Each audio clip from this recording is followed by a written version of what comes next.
could you be? Steven, what? You came to see me.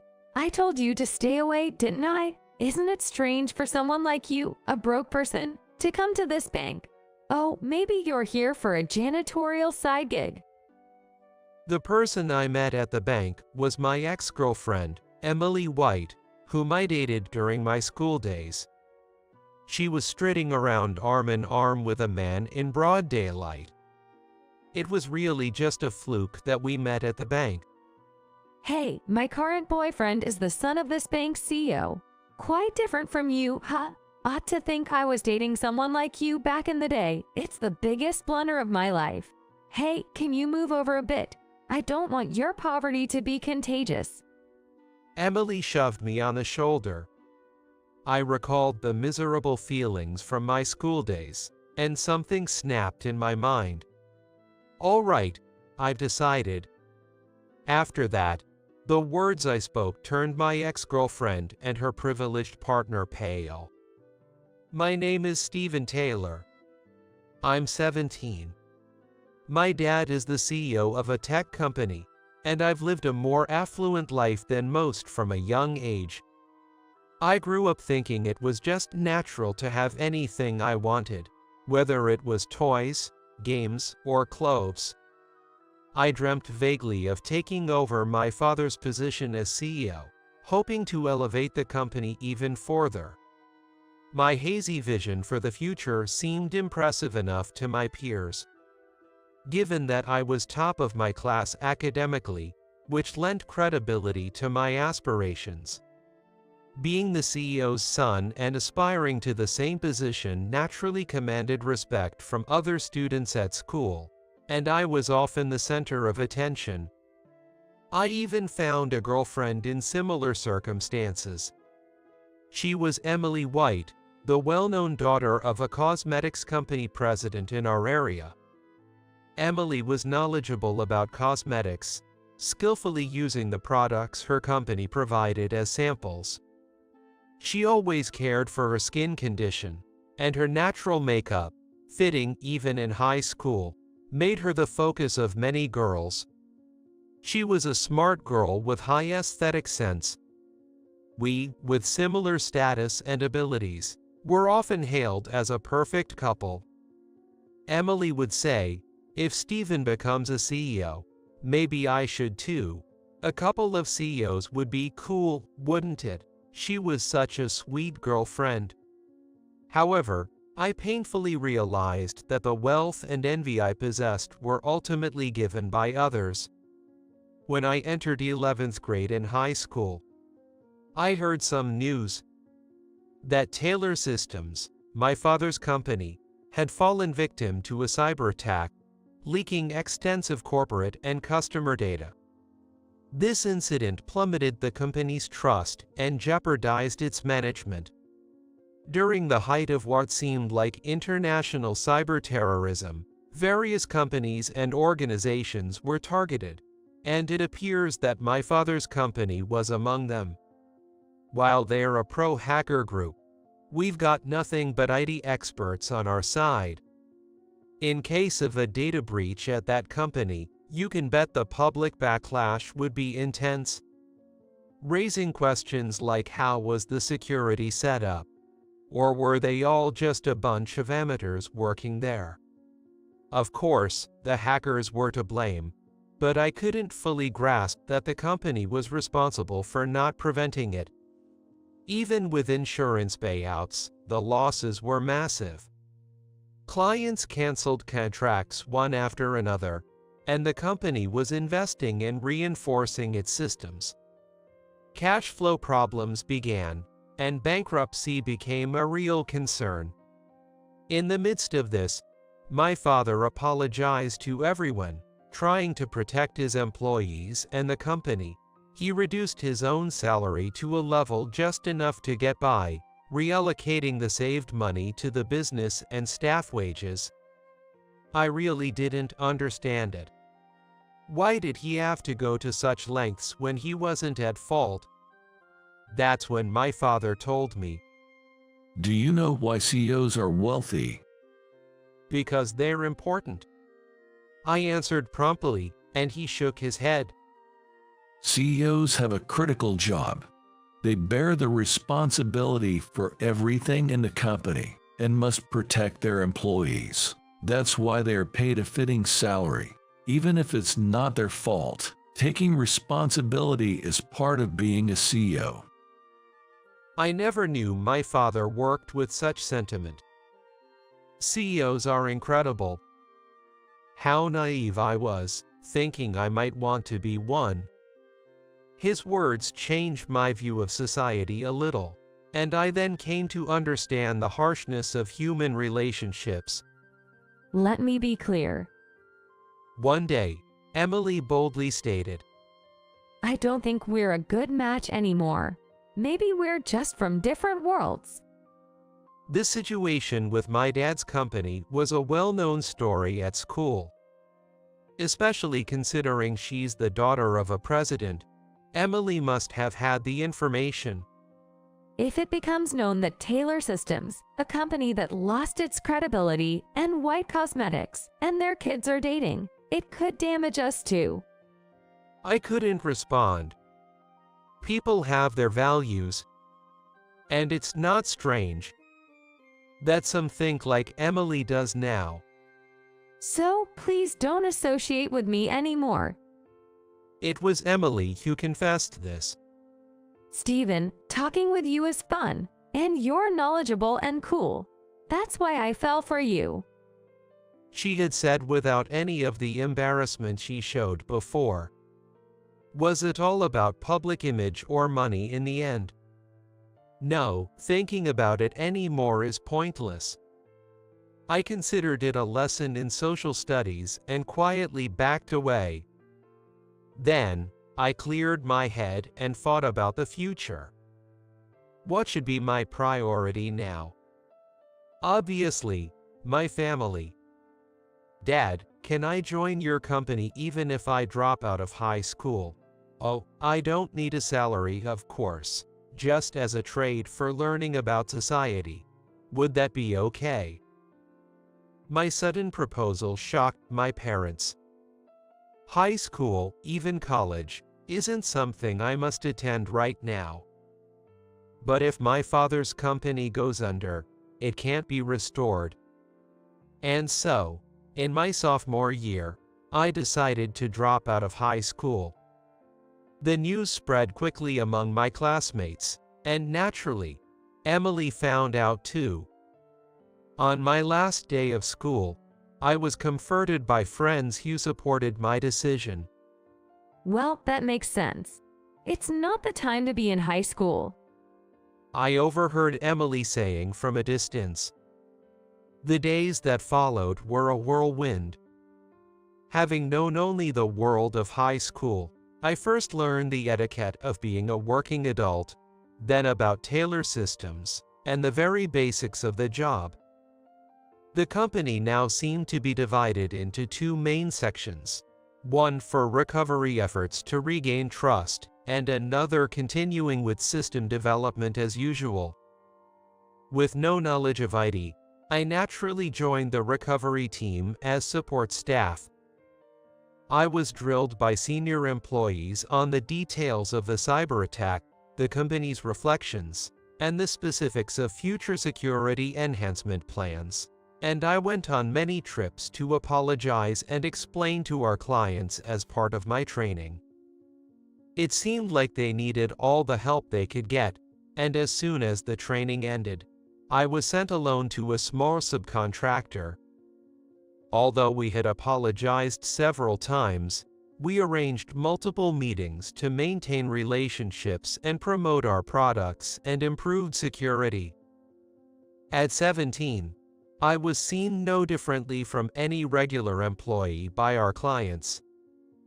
I faced stern reprimands, intense questioning, and challenging inquiries.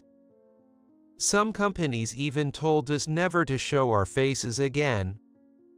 There were times I felt utterly desperate and wanted to run away, but I kept apologizing sincerely.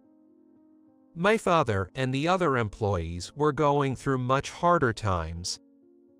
All this time, I had been living comfortably on the money earned by my father and the employees. I had to repay that kindness. That resolve kept me standing firm. When I visited a certain factory, a different person appeared in the reception room instead of the usual sales manager. For some reason, the president himself was there to meet me. Why? What did they want from me? There was no time to ponder these questions. I straightened up, even more, realizing the gravity of the situation. As I was about to pull out the documents I always carried with me to start explaining the situation, the person gestured with a hand for me not to bother. We're already informed. No worries. Oh, really? I sincerely apologize for any inconvenience we've caused. No need to apologize so much. Look up. I was taken aback by this different approach. Unlike the sales manager who always bombarded me with stern questions. Meanwhile, the president was having a coffee with a smile. You look quite young. How old are you? I'll be 18 this year. Still a minor, then, and yet you're already with Taylor Systems. It's my father's company, actually. Surprised, he asked. Oh, weren't you given the chance to go to college? You're not of the age to work so hard yet. I chose this myself. I wanted to support my father and the employees in these difficult times, so I insisted on joining the company. I'm still inexperienced and don't know much about society, but I believe I can be of some use. The president took a sip of the coffee again and nodded. Your parents have raised you well, haven't they? Thank you. I hesitated for a moment, wondering if I should be modest, but I nodded honestly, acknowledging that my parents are indeed respectable people. By the way, our sales director is quite the stern figure, isn't he? I almost choked on my words, but calmly denied it. I couldn't possibly agree out loud. No, not at all. He always takes the time to listen, and I'm grateful for that. It's good you think so, but I feel he can be a bit too forceful. He has mentioned you occasionally and seemed quite pleased. So young and yet so responsible. He's looking forward to the future of Taylor Systems. That's really. You didn't hear it directly, did you? He may have been tough on you, but behind the scenes, I've only heard good things. That's why I insisted on meeting you today. Just like he said, you're a serious kid. In light of your efforts, we should consider resuming our business dealings. Thank you so much. We owe a lot to Taylor Systems, after all. My efforts had finally paid off, and I was overwhelmed with joy. Being able to contribute to the company, to my family, brought tears to my eyes. I expressed my gratitude again and again, careful not to let my emotions show. Almost simultaneously, other clients and partners began to express their forgiveness. Senior employees praised me, but I knew it was all thanks to everyone who kindly taught me from scratch when I was still just a kid. Thanks to my parents who supported me since childhood, the people at the company, and our clients, I am where I am today because of the involvement of so many people. I learned how important it is to support each other and felt profound gratitude. 10 years had passed since the company faced a turning point. I got out of a taxi in front of a towering building in the heart of a district filled with office buildings in downtown. There, in front of the headquarters of a major bank, which stood out among the rest. Overwhelmed by its size, I approached the entrance. As a man and woman came out, I stepped aside to let them pass, my gaze caught by the woman's profile. When it seemed she felt my stare, she turned around. Hey, isn't that Steven?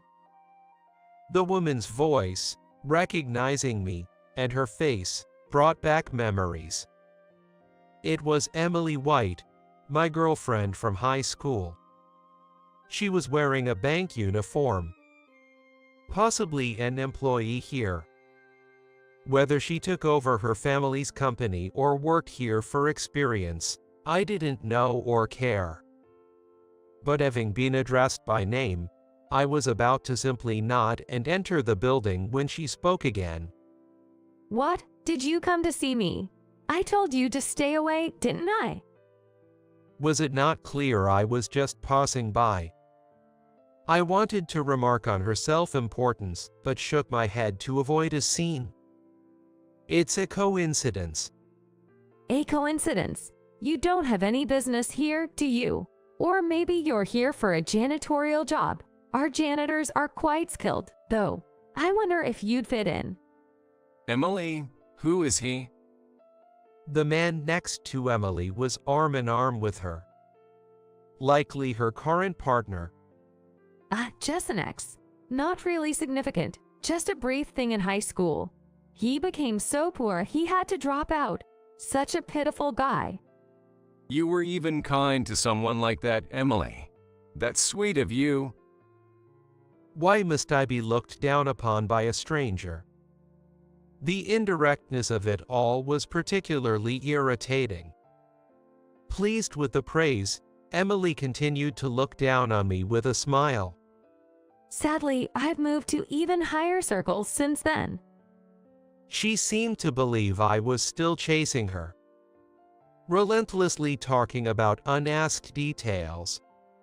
I got a job here. I'm off to lunch with him now. He's the son of the bank president, the future successor, of course. She boasted as if it were her own achievement.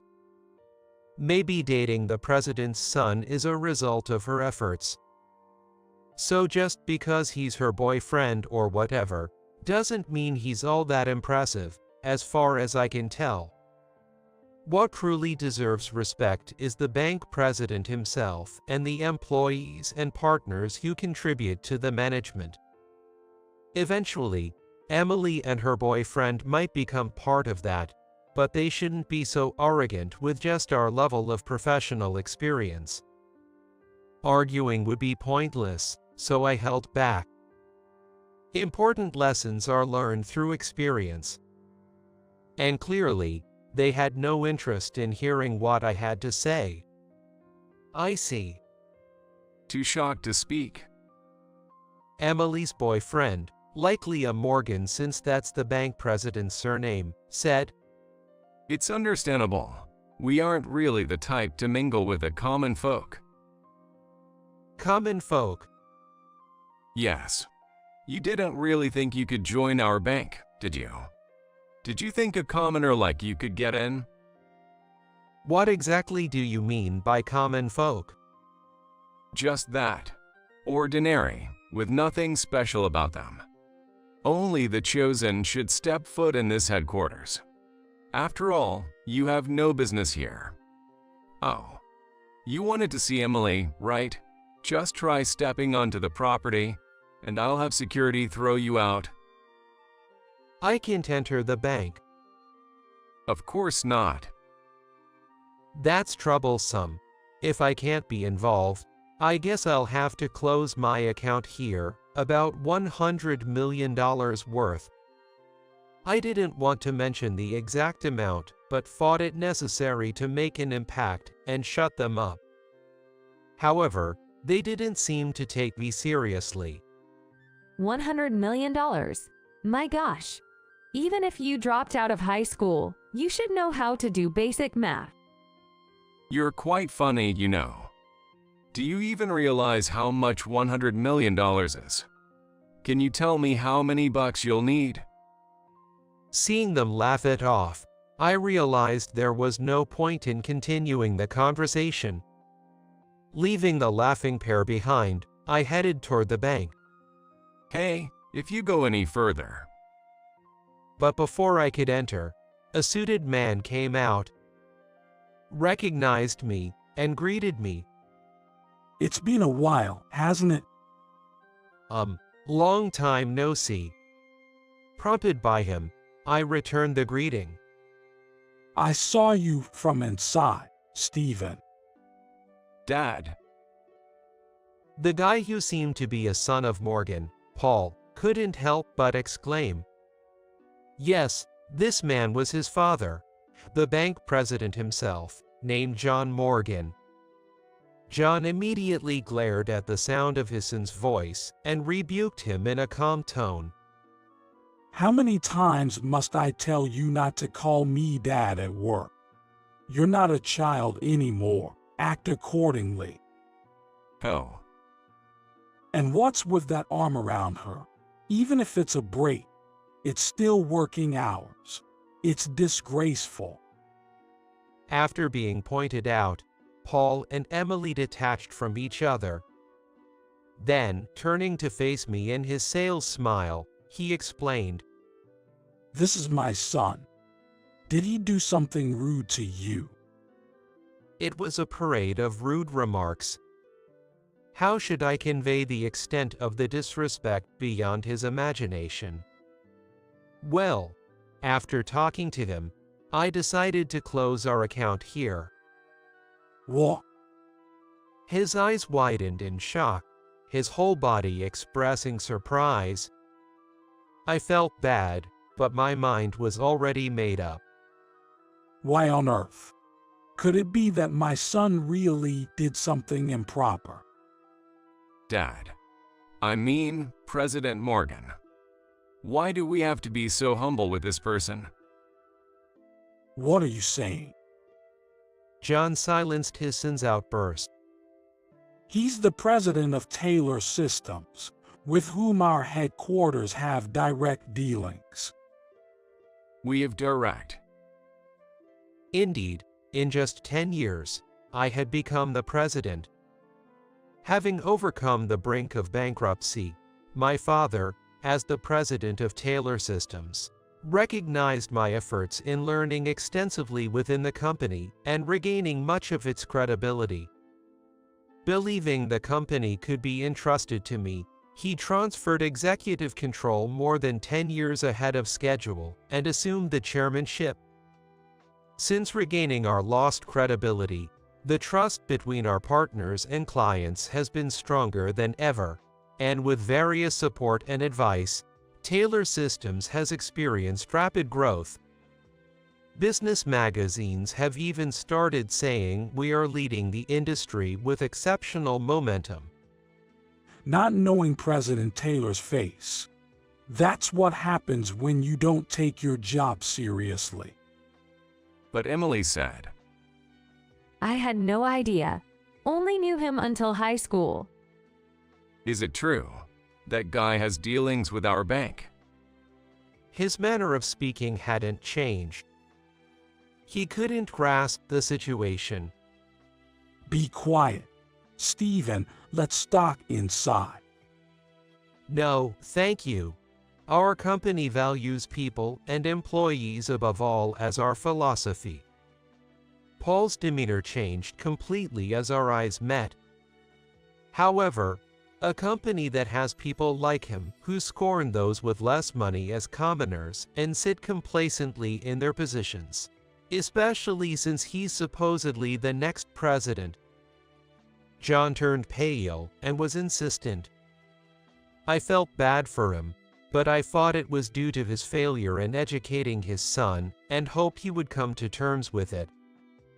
Thus, the dealings with Morgan Bank were terminated. Later, when the president personally came to apologize, I learned about the aftermath. Morgan Bank, having lost a significant contract worth about $100 million, became the center of attention both within and outside the industry. I heard that their contracts with several other companies were also at risk as shareholders, and the media became fully aware. Moreover, the incident in front of the bank involving me was witnessed by employees, and the narrative that Paul and Emily caused damage to the bank spread quickly. Being a true story, they had no excuse. Furthermore, Paul was not only removed from the list of future presidential candidates, but also got fired to rectify his character. Although John expressed a desire to rebuild trust with our company from scratch, restoring relations wouldn't be easy. Given the sin's behavior, it would be difficult to mend ties until the company underwent significant change, a decision my father, now the chairman, and I continued to politely decline. One day, my secretary proposed a new meeting schedule. It's business related, but they specifically asked for you, not the sales department. Really? What's the name? It's Emily White from White Cosmetics. From the name, she seems to be from the owning family. I was taken aback. Emily was trying to reach out to me through the company. For what reason? I hadn't heard from Emily since our encounter at Morgan Bank. I don't know what happened to her since, but she probably couldn't continue living as before. Maybe she left the bank to take over her family business. Still, I wondered why she was trying to contact me now. Could it be revenge? I speculated, but wouldn't know until we met. I decided to accept the meeting. It's been a while. Emily, whom I met in the reception room after 6 months, looked quite worn out, but was still well dressed, appearing like any other professional woman. After being laid off, Emily broke up with Paul, seemingly left with no choice but to return to her family home. There, she discovered the looming crisis her family's business was facing. Our family business is on the brink of bankruptcy. White Cosmetics. I had not heard such news before, but I recalled that White Cosmetics was a subsidiary, and it was the performance of the parent conglomerate that was in jeopardy. The conglomerate decided to make some companies independent as part of cost-cutting measures. Our company was one of them. That company is being incredibly irresponsible. Independence in name only, essentially meaning a mass layoff. It was clear that being suddenly released from control and left without support, survival would be unlikely. Such actions shouldn't be taken by a company affecting tens of thousands of lives. But there was no point in my getting angry. So, what brings you here, Ms. White? I decided to calmly listen to her story. Emily came here not as a former classmate or ex-partner, but as an employee of White Cosmetics. I didn't know the situation at home. I thought marrying well and just working would make money, and I could send some back home. But returning home, I found things had turned out like this. Her fists were clenched tightly on her lap, filled with either anger or sadness. So I decided to work for my family's sake. I pleaded with my parents and managed to join the company to help turn it around, inspired by you, Stephen. No, Mr. Taylor. Her eyes, aflame with determination, were different from when we were in high school or when we met in front of the bank. Honestly, I looked down on you, dropping out of high school to join a company. I thought such a person couldn't possibly be an asset. I assumed your company was doomed. But I was wrong. Seeing you revive the company and live respectably, I couldn't just watch my own company crumble. Emily, like me in the past, had been humbly seeking assistance and innovating products to attract more customers. But it's not going well. My past actions, squandering my former company's dealings, meant I couldn't easily regain trust, which seems to have become known outside the company too. There were baseless rumors, but I realized that regaining lost credibility isn't easy, and I understand that I can't restore your trust by doing nothing. Emily apologized deeply. I'm sorry for all the disrespect and hurt I caused you. I fully understand how much you value people and trust. I'll strive to become someone like you. So please help White Cosmetics. I know it's overly convenient for me to ask. Silence fell in the reception room. Emily stayed completely still. And I pondered. Specifically, what do you need? When I asked, Emily quickly lifted her face and pulled out a file from her bag, spreading it out for me to see. Taylor Systems. We want you to develop a skin health check tool that can be easily used on smartphones and computers. According to our research, 80% of the users of our products. I was genuinely surprised by how smoothly and convincingly Emily presented her proposal. Something I hadn't expected in just a few months. That's the situation. However, we can't pay for it right now, so. You mean a deferred payment arrangement, right? Yes. All right, let's collaborate. Really? Oh, thank you so much. Overwhelmed, Emily shouted out, and tears welled up in her eyes. Apologizing, she wiped her eyes with a handkerchief, a completely different person from the one I knew before. And so, the rescue project for White Cosmetics was initiated. Employees who had gone through similar situations showed significant enthusiasm. Emily occasionally visited our company for business discussions, each time looking around in wonder. Why is everyone so kind? Honestly, there's no benefit to helping us. The employees attending meetings with Emily consistently offered her words of encouragement. We will definitely revive with our system. Don't give up. I have a personal connection with that company. Maybe we should propose a deal. Even I, as the president, was impressed by their integrity. They are serious about their work, but isn't that a bit too passionate? Do you think so? After the business meeting, Emily and I went to visit the manufacturer of the system equipment, and later entered a nearby restaurant to talk about our employees. I never imagined I would have a meal with Emily again. Our company values people and employees. It's not just a one-sided management philosophy.